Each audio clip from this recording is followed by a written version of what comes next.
Saudara-saudari dalam Kristus, mari kita merenungkan satu tema firman Tuhan yang juga kita renungkan di PA Lingkungan, penelaah Alkitab di lingkungan-lingkungan dalam minggu ini, di minggu ketiga ini, yang dibaca dari Yeremia pasal 17 ayat 7 sampai 8. Diberkatilah orang yang mengandalkan Tuhan, yang menaruh harapannya pada Tuhan.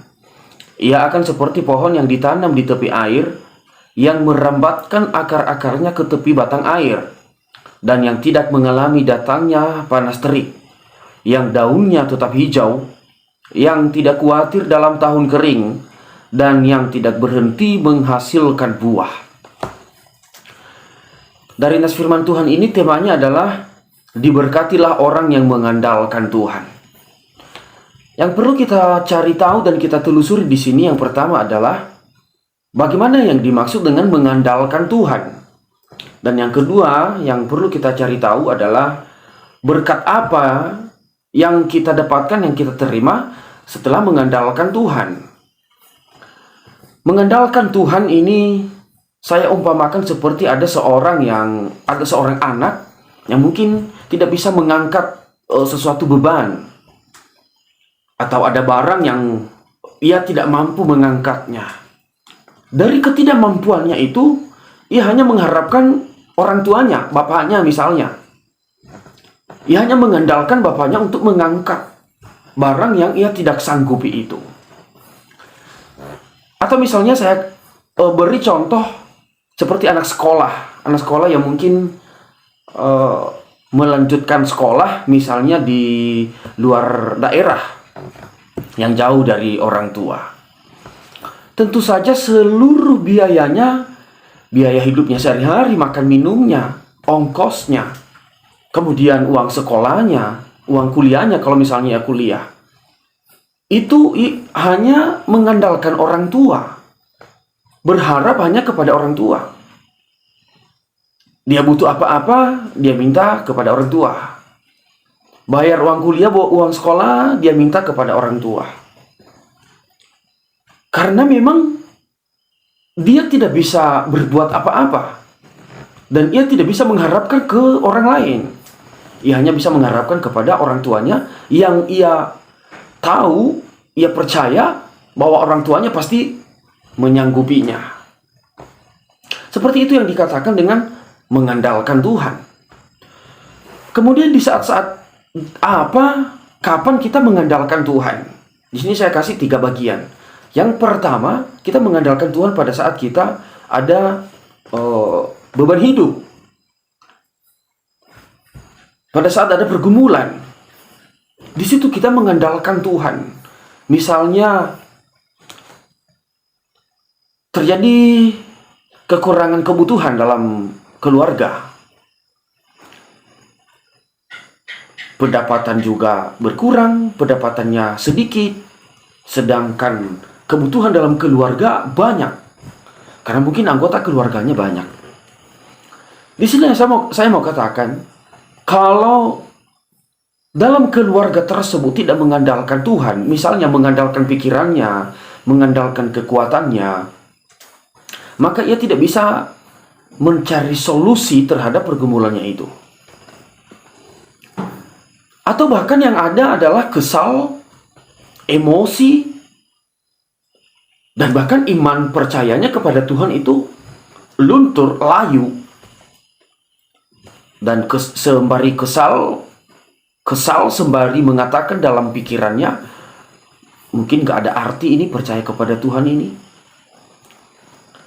Gak ada artinya beriman, gak ada artinya berdoa, gak ada artinya beribadah. Ini buktinya terjadi pergumulan, masih terjadi beban. Itu kalau mengandalkan pikiran. Tetapi kalau mengandalkan Tuhan di saat-saat ada pergumulan itu, mengandalkan Tuhan saja, maka yang ada di dalam pikiran itu hanya berharap kepada Tuhan. Dan yang ada di dalam pikiran, saya percaya dalam pergumulan saya ini, dalam beban hidup saya ini, Tuhan pasti akan turun tangan, Tuhan akan menyelesaikannya. Itu yang terjadi. Jadi kalau ada beban, ada pergumulan hidup, jangan andalkan pikiran sendiri. Tetapi di saat-saat itulah andalkan Tuhan.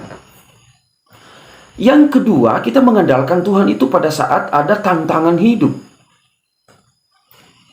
Ada yang kejahatan-kejahatan yang menantang iman, percaya, dan kehidupan kita. Misalnya ada orang yang berbuat jahat kepada kita, menuduh kita, menyalahkan kita. Padahal sebenarnya yang dituduhkan itu kita belum lakukan. Nah, di sini saya mau katakan lagi. Seandainya kita mengandalkan pikiran, kita mengandalkan kekuatan kita sebagai manusia di saat itu, maka kita pasti dendam. Kita pasti membalas kepada orang yang jahat kepada kita. Kita juga cari cara lain. Kalau dia tadi mengata-ngatain kita dengan kata-kata kasar, kita juga balas dia dengan kata-kata kasar. Kalau dia berbuat jahat kepada kita pakai emosi, maka kita juga balas ke dia pakai emosi. Itu kalau mengandalkan pikiran, mengandalkan kehebatan kita sebagai manusia. Di saat inilah kita harus mengandalkan Tuhan. Pada saat orang yang menantang kehidupan kita, ada orang yang istilahnya berbuat jahat kepada kita, sehingga dapat kalau kita nggak kuat dapat melemahkan dan menghancurkan iman percaya kita kepada Tuhan. Kita mengandalkan Tuhan, maka kita pasti merasa santai dan biasa saja menghadapi itu. Karena keinginan kita nggak mau berbaur atau bercampur dengan dosa yang sedang ia lakukan itu. Kalau misalnya dia menuduh kita, ngata-ngatain kita dengan kata-kata kasar, mungkin kita hanya terdiam saja, nggak usah membalas. Dia menuduh kita dengan tuduhan-tuduhan yang salah, maka kita nggak usah pusingin, kita nggak usah menghadapin dia dengan hal-hal yang kasar, dan kita nggak usah harus pusing, sakit kepala memikirkan itu. Karena dalam pikiran kita, Tuhan pasti tahu yang sebenarnya. Tuhan itu pasti adil, tahu apa yang terjadi sebenarnya. Nah, seperti itulah yang namanya mengandalkan Tuhan. Dan hal yang ketiga, kita juga mengandalkan Tuhan itu pada saat kita merasakan sukacita, kita mendapatkan berkat. Berkat misalnya mungkin dalam pekerjaan kita dapat gaji yang besar, atau ternak kita mungkin menghasilkan buah, pertanian kita, kebun kita menghasilkan buah, atau anak kita lulus sekolah, atau apa saja berkat yang kita terima yang mengakibatkan kehidupan kita sampai kepada hidup yang layak. Kalau kita tidak mengandalkan Tuhan dalam keadaan itu, maka gaya hidup kita akan berubah, berbeda. Bawaan kita mungkin ada sedikit tinggi hati, ada kesombongan dan sebagainya. Karena kita merasa, ini hasil kekuatan saya, ini hasil usaha saya. Karena yang kita kedepankan tadi adalah pikiran kita sendiri. Jadi sekalipun dalam hal sukacita, dalam hal berkat, kita tetap mengandalkan Tuhan di situ. Sehingga sebanyak apapun berkat yang kita terima, kita sadari bahwa itu adalah dari Tuhan. Kita sadari bahwa itu adalah pemberian Tuhan. Melalui pekerjaan kita, melalui usaha kita, Tuhan yang memberkati, yang memberi bagi kita. Kita menyadari itu. Sehingga segala berkat yang kita terima, kita kembalikan menjadi kemuliaan Tuhan. Kita kembalikan untuk memuji-muji Tuhan. Di saat-saat seperti itulah yang namanya kita mengandalkan Tuhan. Apapun dan bagaimanapun yang terjadi dalam kehidupan kita, tetaplah andalkan Tuhan. Jangan berharap kepada yang lain. Jangan harapkan pertolongan kepada yang lain. Tetapi hanya berharap sajalah kepada Tuhan yang benar-benar mempunyai kehidupan berkat itu, yang tahu seluruh kehidupan kita. Kemudian setelah mengandalkan Tuhan, kita akan mendapatkan berkat. Berkat yang dimaksudkan di sini tadi di ayat yang ke-8 adalah ia seperti pohon yang ditanam di tepi aliran air. Bagaimana pohon yang ditanam di tepi aliran air? Akarnya merambat ke air. Jadi itulah sumber kehidupannya. Sekalipun terik matahari dari atas, mungkin gak pernah hujan sebulan atau beberapa bulan, beberapa minggu, dia nggak pernah layu. Dia nggak pernah melemah. Pohon tersebut nggak pernah layu dan melemah. Karena dia dekat dengan sumber kehidupan, itu air. Jadi saya maksudkan di sini, saya mau jelaskan di sini, berkat yang kita dapatkan setelah kita mengandalkan Tuhan itu dalam kehidupan sehari-hari, atau berbicara soal berkat yang dia maksudkan di sini adalah bukan materi, bukan kekayaan, bukan jabatan, bukan hal-hal yang menyenangkan tubuh ini, bukan. Tetapi berkat yang utama itu adalah hidup kita yang dekat dengan Tuhan. Kalau kita ibaratkan di sini, pohon itu adalah kita sebagai orang beriman. Dan air itu, sumber air itu adalah itu Allah, itu Tuhan kita.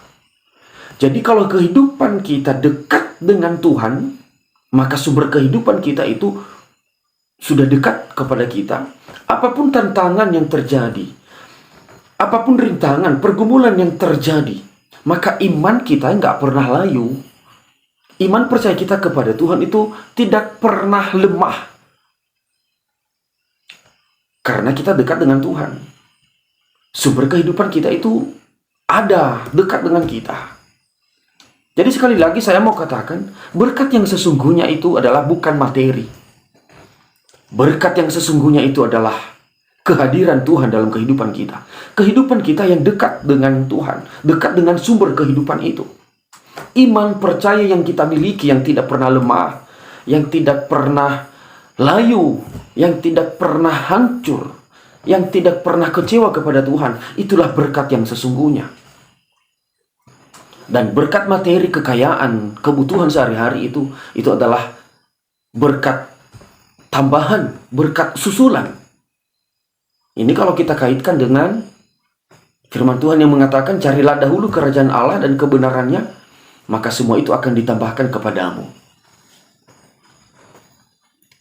Kita harus mendekatkan diri kepada Tuhan terlebih dahulu. Kita mengandalkan Tuhan terlebih dahulu dalam segala aktivitas dan kehidupan kita. Kita selalu mengandalkan Tuhan terlebih dahulu, sehingga Tuhan itu dekat kepada kita. Kita dekat kepada Tuhan. Itulah berkat.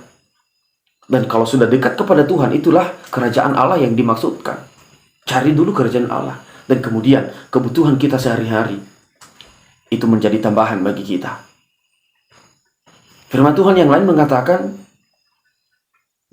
janganlah engkau katakan apa yang kami makan, apa yang kami minum, apa yang kami pakai.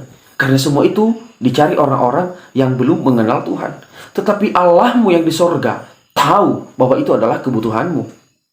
Jadi Tuhan itu tahu kebutuhan kita. Sebab itu saya mau mengarahkan pikiran kita. Kalau selama ini kita menurut kita berkat itu adalah materi, kekayaan, kesenangan hidup sehari-hari, mari kita putar pikiran kita hari ini. Berkat yang utama itu adalah Tuhan dekat dengan kita, kita dekat dengan Tuhan. Itu adalah berkat yang utama, maka semua materi, semua kebutuhan tubuh akan ditambahkannya kepada kita. Jadi itulah berkat yang dimaksudkan di sini. Jadi kita jangan salah mengartikan yang namanya berkat dari Tuhan itu. Supaya kita benar-benar memiliki pikiran yang jelas dan pasti yang dikatakan dengan berkat. Itulah firman Tuhan yang kita renungkan. Semoga kita semua menjadi orang-orang yang sungguh-sungguh dan benar-benar mengandalkan Tuhan di sepanjang kehidupan kita dan segala aktivitas kita, apapun yang kita kerjakan.